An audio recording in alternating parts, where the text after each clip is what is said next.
डोळ्यात तेज, हातात सुदर्शन, एका क्षणात सगळं संपतं. शिशुपालाचं डोकं वेगळं पडतं. नमस्कार. पुढचे टॉपिक असणार आहेत ते मायथॉलॉजी रिलेटेड असणार आहेत, पौराणिक कथा याच्यावरती रिलेटेड असणार आहे. कृष्ण आणि शिशुपाल यांच्यामध्ये घडलेला एक क्लायमॅक्स सीन जो आहे तो थोडासा स्पष्ट करतो. तुम्ही राजसूय यज्ञाचा दिवस. सभागृहात सगळे देव, राजे, ऋषीमुनी आणि अग्रपूज्य म्हणून निवड कृष्णाची. जसा सत्कार सुरू होतो तसा सभागृह हादरणारा आवाज येतो. शिशुपाल तो उठतो आणि कृष्णाला अपमानित करायला सुरुवात करतो.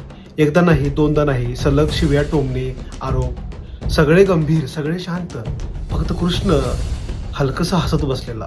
सभागृहात राग वाढतो. कृष्ण का बोलत नाही अजून? हा अपमान किती सहन करणार तो? पण शिशुपाल थांबत नाही.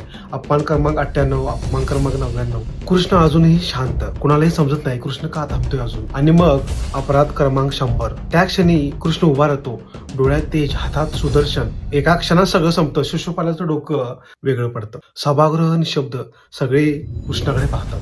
तू इतका वेळ शांत का राहिलास? का थांबलास? कृष्ण हळूच म्हणतो, कारण तो क्रोध नव्हता, ते वचन होतं. सभागृह दचकलं. कृष्ण पुढे म्हणतो, शिशुपाल जन्मला तेव्हा मी त्याच्या आईला सांगितलं होतं तो 100 अपराध करेल, पण पहिले 99 अपराध मी माफ करेन. पण 100वा अपराध हा त्याच्या मोक्षाचा क्षण असेल. सगळ्यांचे डोळे मोठे झाले. हो, कृष्णाने त्याला मारलं नाही, त्याला मुक्त केलं. कृष्णाची शांतता त्याची कमजोरी नव्हती, ती कर्तव्य, करुणा यांचे संगम होते. धन्यवाद.